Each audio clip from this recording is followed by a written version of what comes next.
जी हाँ दोस्तों, भोजपुरी के पावर स्टार पवन सिंह का एक और धमाकेदार सॉन्ग का शूटिंग कंप्लीट हो गया। जी हाँ दोस्तों, आप लोगों को हम बता देते हैं कि भोजपुरी के पावर स्टार पवन सिंह का गाना का शूटिंग कंप्लीट हो गया है। जी हाँ दोस्तों, ये गाना बहुत ही ज़बरदस्त होने वाला, ये गाना बहुत ही ट्रेंडिंग में जाने वाला है। जी हाँ दोस्तों, ये गाना को भी ट्रेंडिंग नंबर 1 पे पहुँचाना है। अगर आप लोग पवन सिंह के फैन, अगर पावर स्टार पवन सिंह के आप लोग फैन हैं तो इस गाने को ज़रूर सुनिएगा। जी हाँ दोस्तों, आप लोगों को बता देते हैं कि इस गाने में पवन सिंह और शिवानी सिंह नजर आने वाले और इस गाने का नाम होने वाला है टेस्ट में बेस्ट बा। जी हाँ दोस्तों, आप लोगों को बता देते हैं कि गाना उम्मीद करता हूँ कि टी सीरीज हमारे भोजपुरी के यूट्यूब चैनल से आने वाला है। जी हाँ दोस्तों, आप लोगों को बता देते हैं कि इसका पोस्टर अभी रिलीज नहीं किया गया, लेकिन 2 से 3 दिन में इसका पोस्टर रिलीज कर दिया जाएगा।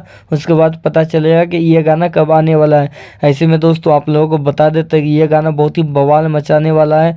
दोस्तों जितने लोग भी है भोजपुरी पावर स्टार पवन सिंह के विरोधी सभी का पसीना छुड़ाने वाला ये गाना, जैसे कि पहला गाना जो इससे पहले गाना पसीना छुड़ा रहा है सभी विरोधियों का, उसी तरह ये गाना भी विरोधियों का पसीना छुड़ाने वाला और तूफान मचाने वाला है पूरे यूट्यूब पे ये गाना। तो दोस्तों अगर आप भी ये वीडियो अगर आपको अच्छा लगा तो इस वीडियो को लाइक कर दें।